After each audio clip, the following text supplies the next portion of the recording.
الحمد لله نحمده ونستعينه ونستغفره ونؤمن به ونتوكل عليه ونعوذ بالله من شرور أنفسنا وسيئات أعمالنا من يهده الله فلا مضل له ومن يضلل فلا هادي له وأشهد أن لا إله إلا الله وحده لا شريك له وأشهد أن محمدا عبده ورسوله يا أيها الذين آمنوا اتقوا الله حق تقاته ولا تموتن إلا وأنتم مسلمون يا أيها الناس اتقوا ربكم الذي خلقكم من نفس واحدة وخلق منها زوجها وبث منهما رجالا كثيرا ونساء واتقوا الله الذي تساءلون به والأرحام إن الله كان عليكم رقيبا يا أيها الذين آمنوا اتقوا الله وقولوا قولا سديدا يصلح لكم أعمالكم ويغفر لكم ذنوبكم ومن يطع الله ورسوله فقد فاز فوزا عظيما أما بعد فإن خير الحديث كتاب الله وأحسن الهدي هدي محمد صلى الله عليه وسلم وشر الأمور محدثاتها وكل محدثة بدعة وكل بدعة ضلالة وكل ضلالة في النار أما بعد فأعوذ بالله السميع العليم من الشيطان الرجيم من همزه ونفخه ونفثه بسم الله الرحمن الرحيم الذين ينفقون في السراء والضراء والكاظمين الغيظ والعافين عن الناس والله يحب المحسنين وقال النبي صلى الله عليه وسلم فيما صح عنه لا تقاطعوا ولا تباغضوا لا تقاطعوا ولا تباعدوا ولا تحاسدوا ولا تباغضوا وكونوا عباد الله إخوانا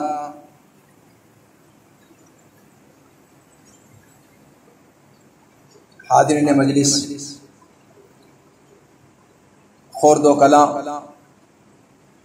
اللہ رب العالمین کی حمد و ثنا اور نبی مکرم صلی اللہ علیہ وسلم فدا ہو ابی و امی پر صلاۃ و سلام کے بعد،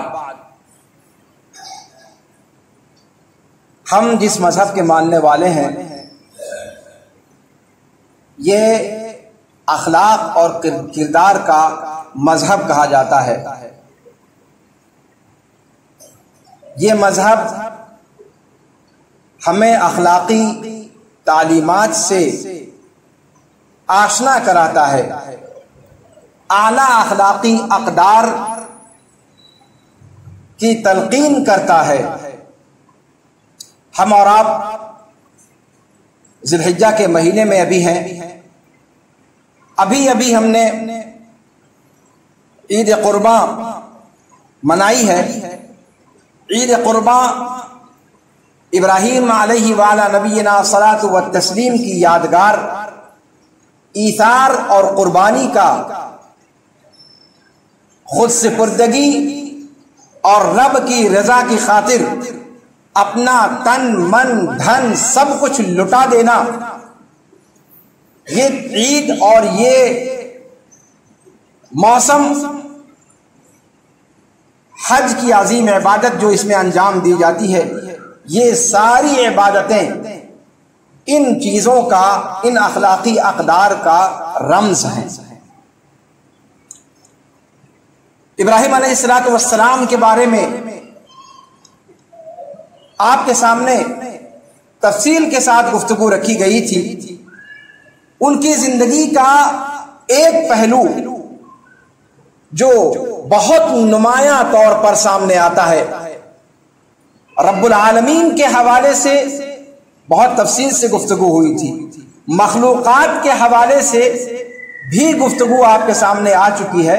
ابراہیم علیہ السلام کی زندگی کا وہ اتنا نمایاں گوشہ ہے کہ اسے نظر انداز نہیں کیا جا سکتا، اور وہ ہے عفو و تسامح، عفو و درگزر، سامنے والے کی کوتاہیوں، کمیوں، غلطیوں، زیادتیوں، نادانیوں کو نظر انداز کرنا، اسے ایسے بنا دینا کہ جیسے وہ چیز ہوئی ہی نہیں ہے۔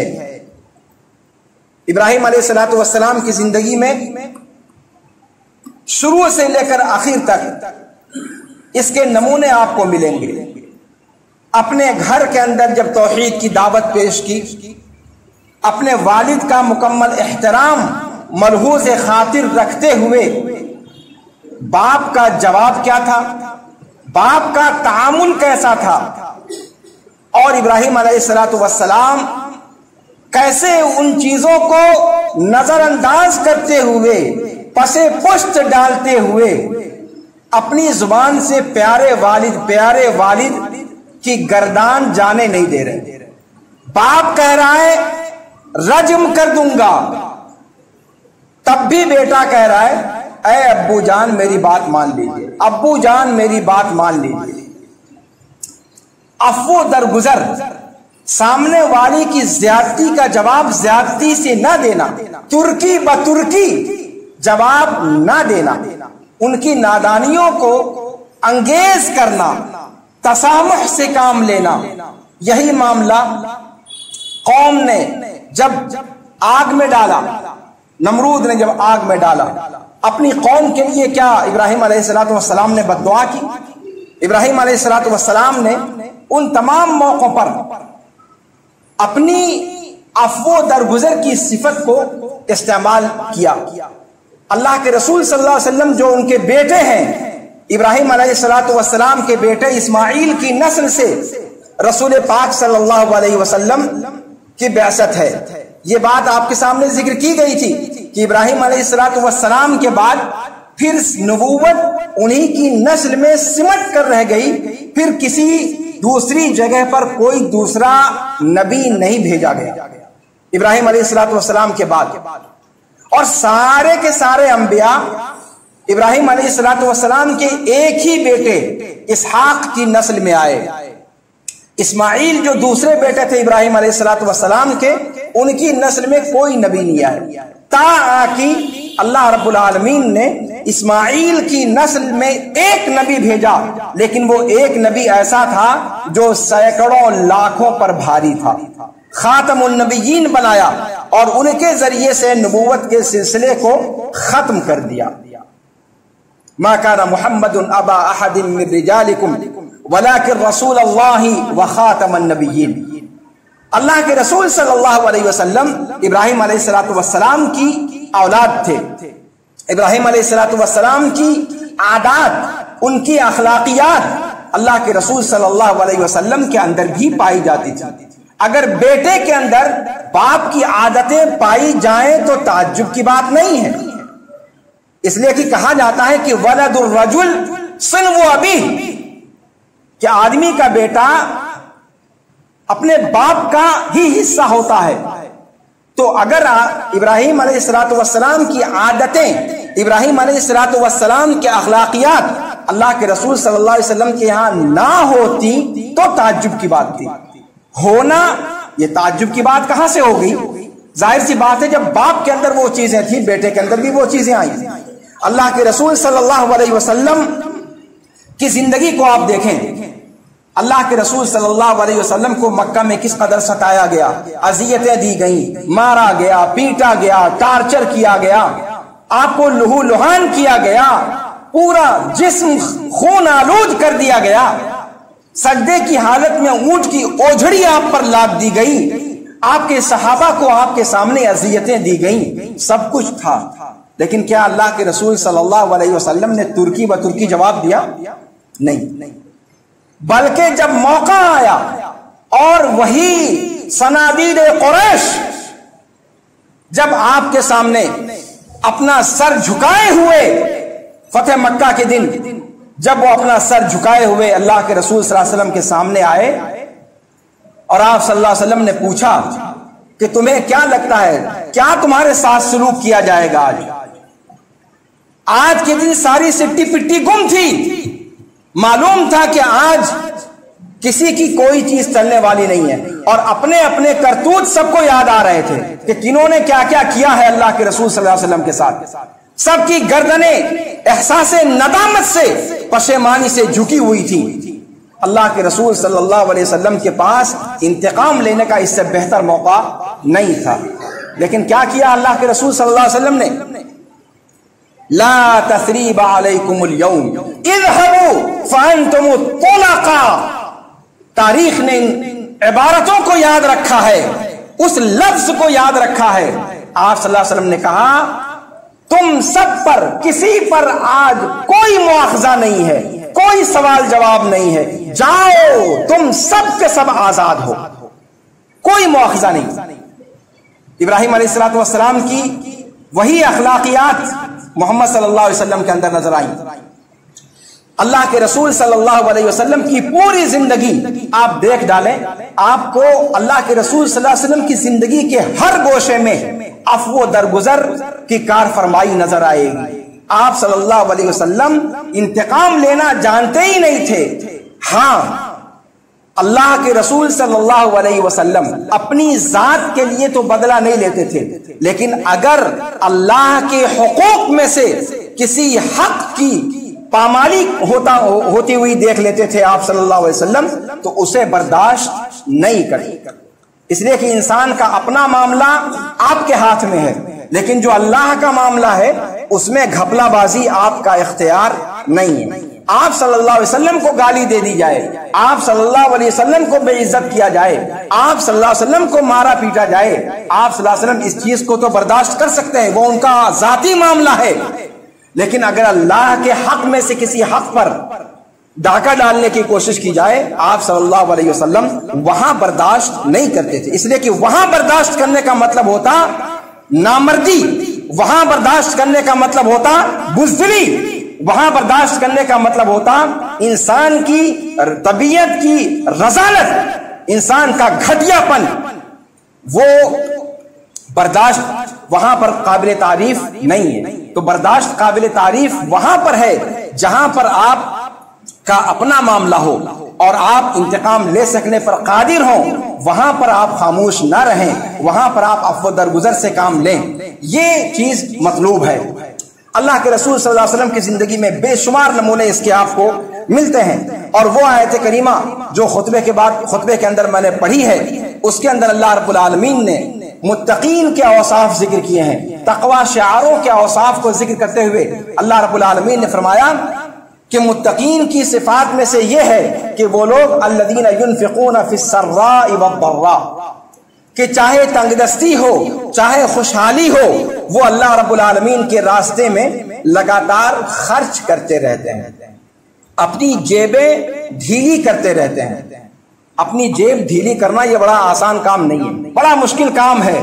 انسان کی جیب میں سے چند سکے یا چند روپے نکلوانا یہ بڑا مارکے کا کام ہے۔ انسان فطری طور پر بخیل واقع ہوا ہے، انسان چاہتا ہے کہ جو چیز ملی ہے کہیں آس پاس کوئی دیکھ تو نہیں رہا، اکیلے چٹ کر جائے، اکیلے ہضم کر جائے، اور دولت سے انسان کا پیٹ کبھی بھر سکتا نہیں۔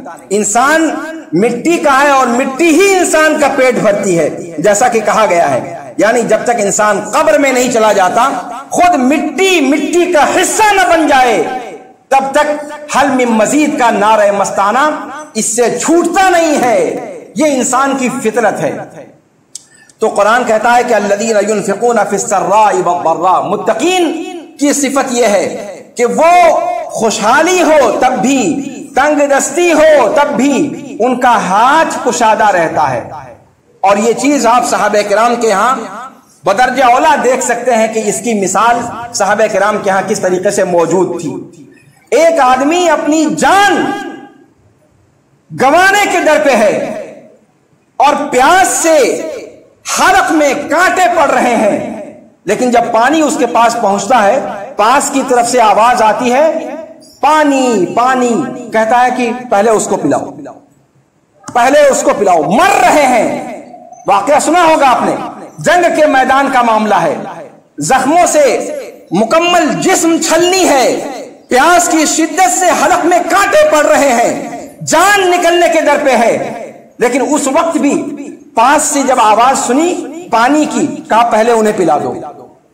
پانی لے کر کے جب ان کے پاس لے جایا گیا، تب تک اس کے پاس کسی اور نے آواز لگا دی پانی، اس نے کہا پہلے ان کو پلاؤ۔ ایسے معاملہ چلتا گیا، بعد میں پتا چلا کہ صاحب جب تک نہ ادھر پانی کسی نے پیا اور جب اس کے پاس پلانے کے لیے آئے تب تک ان کی روح قفس انصری سے پرواز کر چکی۔ یہ صحابہ کرام کی زندگی کا نمونہ ہے۔ یہ ایثار اور قربانی یہ صحابہ کرام نے سکھلایا، یہ بذل اور انفاق خرچ کرنے کا، یہ ہمارے یہاں بھائی پہلے خود مر رہے ہیں، پہلے اپنے آپ کو سنبھال لیں پھر دوسرے کو دیکھیں گے۔ صحابہ کرام کے یہاں یہ نہیں تھا، وہ اپنے بھائی کو پہلے خیال رکھتے تھے، اپنے بھائی کا خیال پہلے رکھتے تھے، دوسروں کو اپنی ذات پر مقدم کرتے تھے۔ اپنی جان گئی چلی جانے دو، ہمارا بھائی پیاسا نہ رہ جائے۔ اپنے بھائی کی پیاس مٹانے کے چکر میں اپنی زندگی کو ہی ختم کر دیا۔ یہ تھے صحابہ کرام، اللہ کے رسول صلی اللہ علیہ وسلم کے پروردہ۔ تو قرآن کہتا، یہ تو جان کی بات ہو گئی چھوٹی سی چیز کے لیے۔ قرآن نے متقین کے اوصاف ذکر کرتے ہوئے کہا کہ متقین وہ لوگ ہیں جو خوشحالی میں اور تنگ دستی میں کھل کر کے خرچ کرتے ہیں۔ اس کے بعد کیا کہا قرآن نے؟ الذین ينفقون فی السراء والضراء والکاظمین الغیظ، غصہ پی جانے والے، غصہ پی جانے والے۔ متقین کی صفت کیا ہے کہ وہ غصہ پی جاتے ہیں، اپنے غصے کو آگے بڑھنے نہیں دیتے، انتقام کی آگ میں جھلستے ہوئے اندھے ہو کر کاروائی نہیں کر بیٹھتے، بلکہ کیا ہوتا ہے؟ کاظمین الغیظ، غیظ و غضب جب جوش مارتا ہے انسان کے اندر، جب انسان کے پورے جسم کے اندر کرنٹ سا دوڑنے لگتا ہے، اور جس وقت انسان نہ اپنے آپ کو دیکھتا ہے، نہ اپنے سامنے کسی کو دیکھتا ہے، کسی کی عزت اور کسی کے وقار کا خیال نہیں رہ جاتا، ایسے وقت میں غصے کو ہضم کر جانا، اسے پی جانا، یہ متقین کا کیا اوصاف میں سے ذکر کیا گیا۔ والکاظمین الغیظ والعافین عن الناس، اور لوگوں سے عفو درگزر کرنے والے، معاف کر دینے والے، یہ متقین کی صفت قرآن کریم نے ذکر فرمائی ہے۔ اور آگے اللہ تعالیٰ نے فرمایا کہ واللہ یحب المحسنین، کہ اللہ رب العالمین نیکوکاروں کو پسند کرتا ہے۔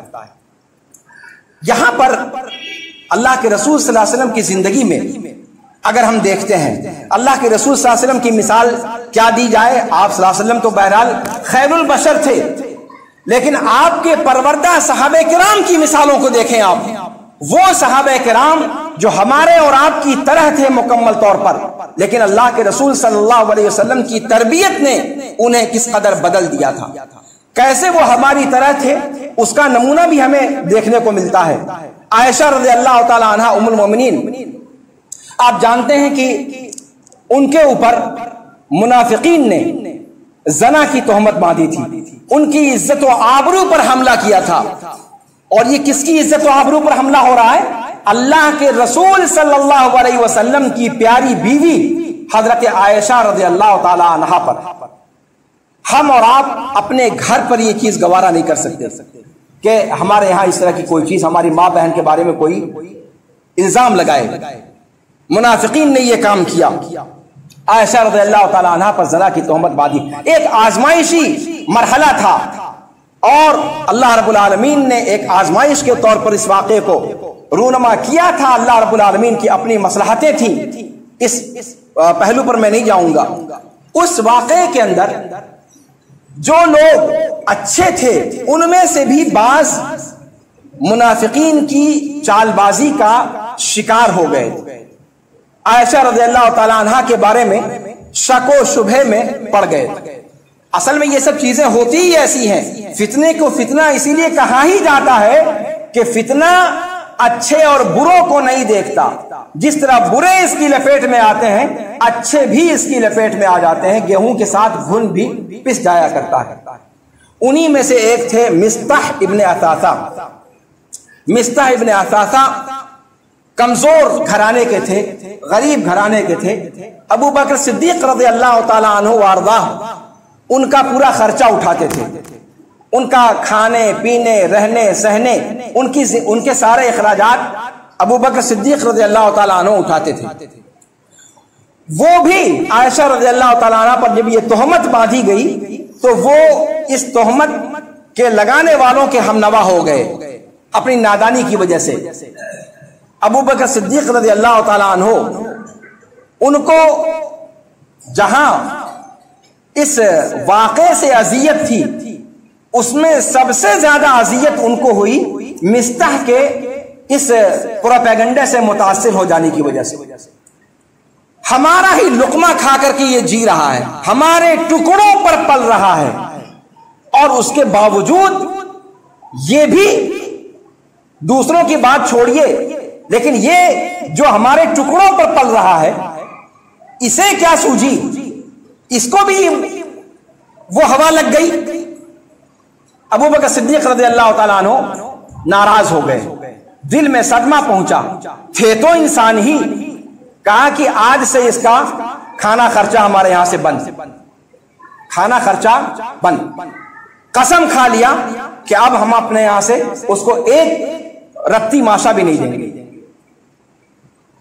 اللہ رب العالمین نے قرآن کریم کے اندر آیت اتار دی، سورہ نور کے اندر جہاں یہ واقعہ پورا عائشہ رضی اللہ تعالیٰ عنہ کا ذکر کیا گیا ہے، اسی میں اللہ رب العالمین نے اس آیت کو اتارا کہ وَلَا يَأْتَلِ أُولُو الْفَضْلِ مِنْكُمْ وَالسَّعَةِ أَنْ يُؤْتُوا أُولِي الْقُرْبَى وَالْمَسَاكِينَ وَالْمُهَاجِرِينَ فِي سَبِيلِ اللَّهِ وَلْيَعْفُوا وَلْيَصْفَحُوا أَلَا تُحِبُّونَ أَنْ يَغْفِرَ اللَّهُ لَكُمْ، کہ جو اللہ رب العالمین نے جن کو کشادگی دی ہے انہیں قسم نہیں کھانا چاہیے کہ اپنے قرابت داروں کو، رشتہ داروں کو، مسکینوں کو، یتیموں کو وہ اپنے مال میں سے خرچ کریں گے۔ اس خرچ کرنے سے قسم نہیں کھانی چاہیے کہ یعنی کہ ہم خرچ نہیں کریں گے، یہ قسم نہیں کھانی چاہیے۔ کیا تم لوگ یہ نہیں چاہتے کہ تمہارے ساتھ اللہ رب العالمین عفو و درگزر کا معاملہ کرے؟ جو بھی معاملہ ہوا تمہیں چاہیے کہ عفو و درگزر سے کام لو۔ کیا تم نہیں چاہتے کہ اللہ تعالیٰ تمہارے ساتھ عفو و درگزر سے کام لے؟ الا تحبون ان یغفر اللہ لکم فلیعفوا ولیصفحوا الا تحبون ان یغفر اللہ لکم۔ ابو بکر صدیق رضی اللہ تعالیٰ عنہ نے جیسے ہی اس آیت کو سنا کہا کہ بلا اے میرے رب، کیوں نہیں، میں چاہتا ہوں کہ تو مجھے بخش دے، تو میری مغفرت فرما دے۔ اس کے بعد مصطح ابن اثاثہ کا جو خرچ بند کیا تھا وہ انہوں نے ان پر پھر سے جاری کر دیا۔ یہ صحابہ کرام کی زندگی کے اندر آپ دیکھیں کہ یہ نمونہ ملتا ہے۔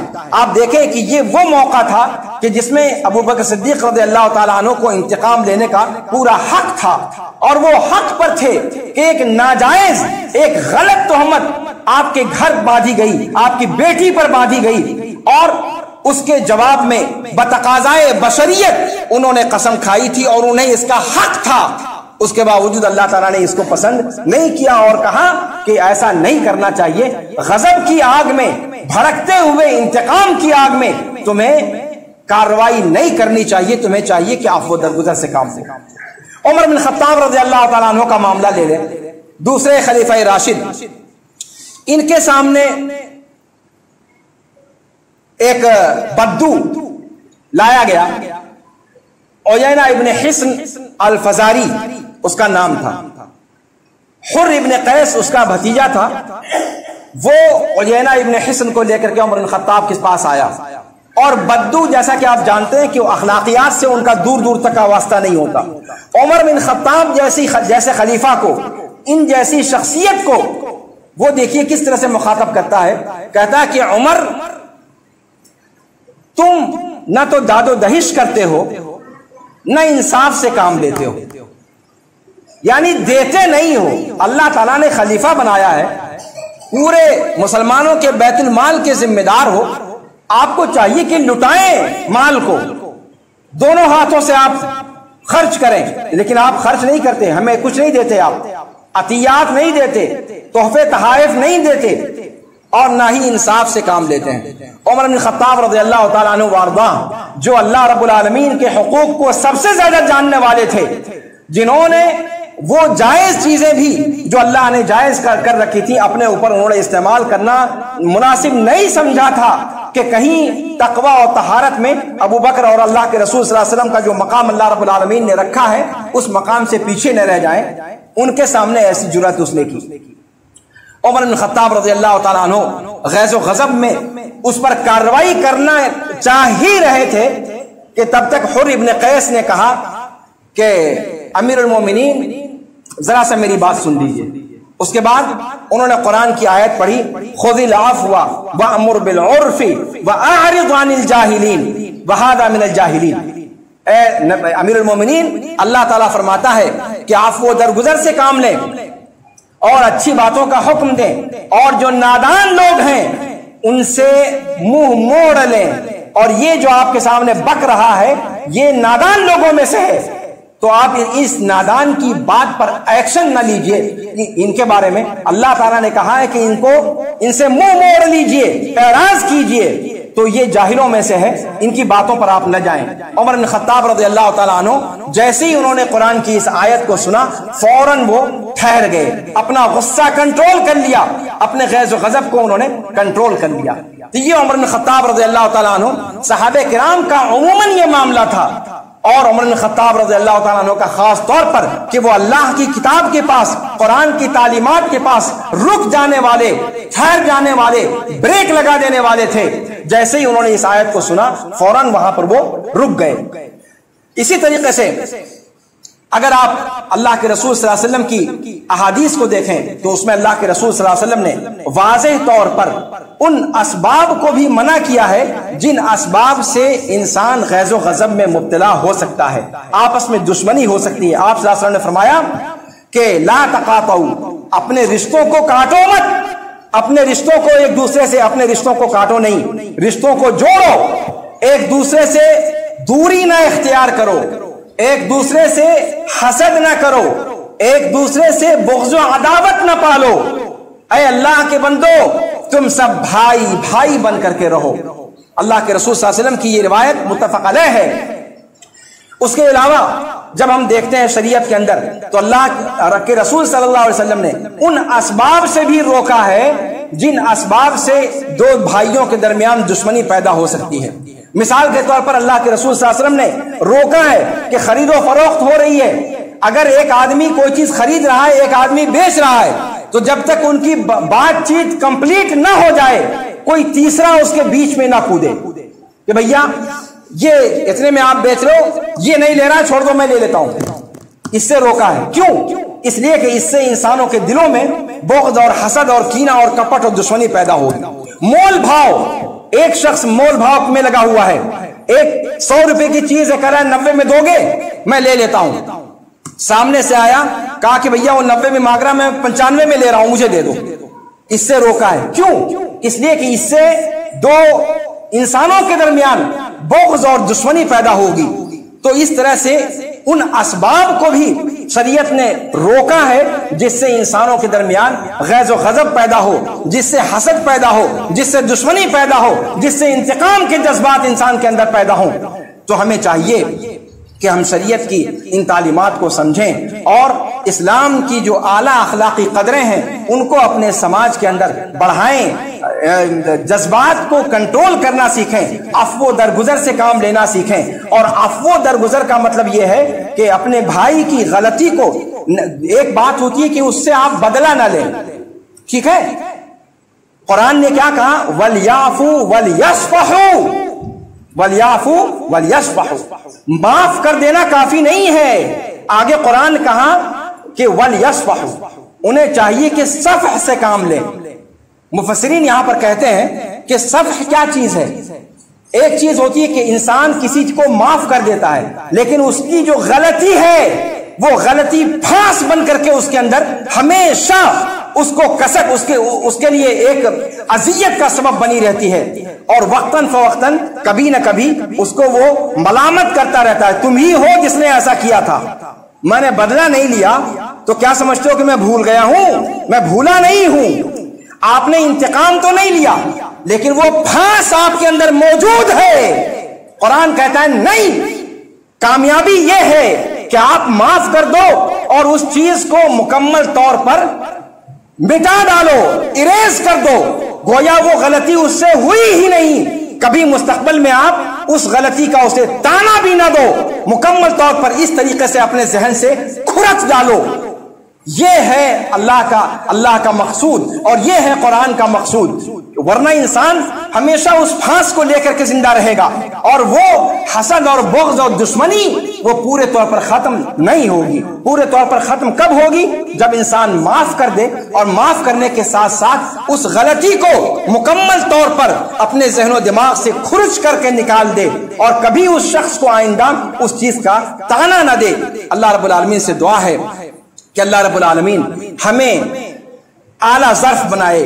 اللہ رب العالمین سماج کے اندر، گھر کے اندر، سوسائٹی کے اندر یہ اونچ نیچ کے معاملات ہوتے رہتے ہیں، اللہ رب العالمین ہمارے اندر تحمل اور برداشت کی قوت نصیب فرمائے۔ اللہ رب العالمین ہمیں صبر کا حوصلہ دے۔ اللہ رب العالمین ہمیں ایک دوسرے سے بغض اور حسد اور کینہ اور کپٹ پیدا کرنے سے اللہ رب العالمین اور اس کے اسباب سے اللہ رب العالمین ہم سب کو محفوظ رکھے۔ اللہ رب العالمین ہم نے ایک دوسرے کو معاف کرنے کا جگر عطا فرمائے کہ یہ حوصلے کی بات ہوتی ہے کسی کو معاف کرنا۔ اللہ رب العالمین وہ حوصلہ ہم سب کے اندر پیدا فرمائے۔ اللہ رب العالمین ہمارے معاشرے کو ایک صالح معاشرہ بنا دے۔ اللہ رب العالمین ہمارے دلوں کو جوڑ دے، ہمارے دلوں کے درمیان الفت پیدا فرما دے، ہمارے اندر بغض اور حسد اور کینہ اور کپٹ جیسی جو موذی بیماریاں ہیں، جو ایڈز سے بھی خطرناک وائرسز ہیں، اللہ رب العالمین ان وائرسز کا خاتمہ فرما دے۔ اللہ رب العالمین ہم سب کو بھائی بھائی بن کر کے رہنے کی توفیق عطا فرمائے۔ اللہ رب العالمین ہمیں سلف صالحین کے نقش قدم پر چلنے والا بنا کر کے زندہ رکھے۔ پوری دنیا میں جہاں جہاں بھی مسلمان اذیتوں کا شکار ہیں، اللہ رب العالمین ان کی اذیتوں کو، ان کی مصیبتوں کو ختم فرما دے۔ اللہ رب العالمین دشمنان اسلام کی جانب سے کی جانے والی مکر اور کی جانے والے مکر اور سازشوں اور تدبیروں کو اللہ رب العالمین خود ان کی ہلاکت کا ذریعہ بنا دے، خود ان کے لیے جال بنا دے، وہ اپنی تدبیروں میں، اپنے مایا جال میں خود ہی پھنس کر کے ہلاک و برباد ہو جائیں۔ اللہ رب العالمین پوری دنیا کے مسلمانوں کو سرخروئی نصیب فرمائے۔ اللہ رب العالمین فتح و ظفر نصیب فرمائے، نصرت کی زندگی نصیب فرمائے، عزت و تمکین عطا فرمائے۔ اللہ رب العالمین غلبہ عطا فرمائے۔ ہر جگہ ہمیں اسلام اور مسلمانوں کو اللہ رب العالمین غلبہ نصیب فرمائے۔ اللہ رب العالمین ہم میں سے جو بیمار ہیں انہیں شفاء کامل و عاجل عطا فرمائے۔ ہم میں سے جو لوگ قرض دار ہیں اللہ رب العالمین ان کے قرض کی ادائیگی کی سبیل پیدا فرما دے۔ ہم میں سے جن کے ہاں بچیاں رشتے کے انتظار میں ہیں اللہ رب العالمین ان کے مناسب رشتے لگوا دے۔ ہم میں سے جن کی جو بھی جائز ضروریات ہیں اللہ رب العالمین کی جس میں مرضی ہے اور ہماری اس میں مصلحت ہے، اللہ رب العالمین ان تمام جائز ضروریات کی تکمیل کے اسباب مہیا فرما دے۔ اللہ رب العالمین ہمیں جب سے زندہ رکھے، اسلام پر زندہ رکھے، اور جب ہمارا خاتمہ ہو تو خاتمہ بالخیر ہو۔ اقول قولي هذا واستغفر الله لي ولكم ولسائر المسلمين فاستغفروه من كل ذنب انه هو الغفور الرحيم۔